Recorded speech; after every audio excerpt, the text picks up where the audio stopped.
এই বছর যে 2025 সালের হজে একটা লোক দেখাতে পারবেন না যে কাঁদতেছে, সবাই কিন্তু হাসতেছে।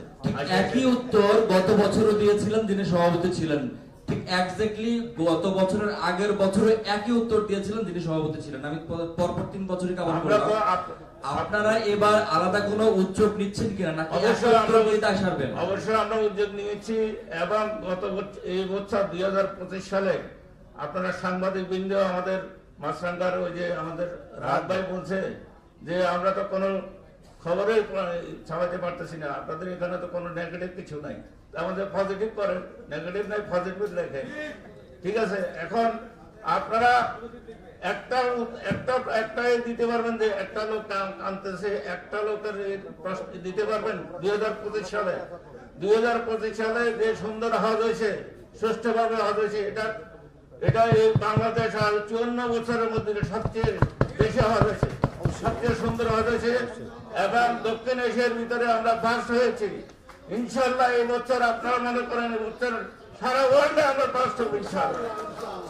আমরা ইনশাল্লাহ আশা করতেছি এই হাত আপনাদের সহযোগিতা, হাত প্রত্যেক দিন আমাদের 30 জন মানুষ ছিল এই যে হজ ক্যাম্পে, হজ অফিসে ছিল, আমরা মনিটরিং করছি, একটা লোকের কোনো সমস্যা হয় নাই। এবছর যদি সমস্যা হয় আমরা এদের সাথে আমরা থাকবো, আমরা সারা রাত দিন ওখানে থাকবো, থেকে আমাদের সমস্যার সমাধান করবো ইনশাআল্লাহ। সম্মানিত সভাপতি, আরেকটা বিষয় সেটা হচ্ছে যে আমরা আমাদের দেশে যারা হজ করতে যায় বা সাধারণ মানুষ যারা আছেন তাদের কিন্তু টাকা পয়সা গোছাতে একটা সময় লাগে। আমরা আগে দেখেছি যে নিবন্ধনের জন্য 1.5 লাখ টাকা করলেই হতো, কিন্তু সেটা বাড়ি এখন 3.5 লাখ টাকা করা হয়েছে, নিবন্ধনের সময় দিতে হবে। এরকম অভিযোগ আছে যে হাব এবং মন্ত্রণালয় যোগ সাজসে বা চাপ দিয়ে এটা করা হয়েছে, 3.5 লাখ টাকা করা হয়েছে, যে কারণে নিবন্ধনের সংখ্যা কম। ধন্যবাদ। আপনি যেটি বলছেন, আপনারা অবগত আছেন গত বছর নিবন্ধিত 70,000 হজ যাত্রী পাকিস্তান থেকে হজ করতে পারে নাই, 40,000 হজ যাত্রী ভারত থেকে নিবন্ধন করার পর হজ পালন করতে পারে নাই। একই দৃশ্য ইন্দোনেশিয়ার জন্য ছিল। এটি হচ্ছে সৌদি আরব হজ ব্যবস্থাপনায় যে পরিবর্তন এনেছে, নির্দিষ্ট সময় যদি আপনি মোয়াল্লামকে টাকা পরিশোধ করে চুক্তি করতে না পারেন, আপনার নিবন্ধিত হজ যাত্রী সেখানে যেতে পারবেন না। তো সেই ক্ষেত্রে সৌদি আরবের যে বাইন্ডিংস, নির্দিষ্ট সময় মোয়াল্লেম চুক্তি এবং বাড়ি ভাড়া চুক্তি, পরিবহন চুক্তি করার, সেটি নিশ্চিত করার লক্ষ্যে কমপক্ষে 3.5 লক্ষ টাকা প্রয়োজন হয়।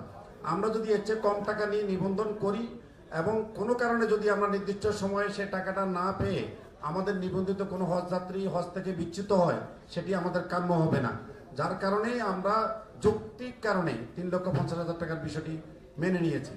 আর একটি তথ্য আমরা দিচ্ছি আপনাদেরকে, আমাদের এখানে যে 3টি প্যাকেজ আমরা আজকে ঘোষণা করেছি, সাধারণ এবং সাশ্রয়ী প্যাকেজটি আমাদের সদস্যদের জন্য অনুসরণীয় বা এটা বাধ্যতামূলক।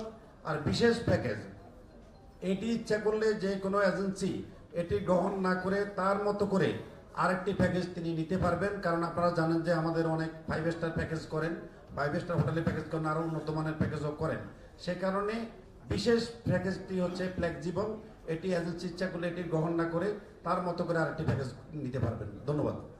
দৈনিক বাংলাদেশ মিডিয়া, সত্যের সন্ধানে সারাক্ষণ।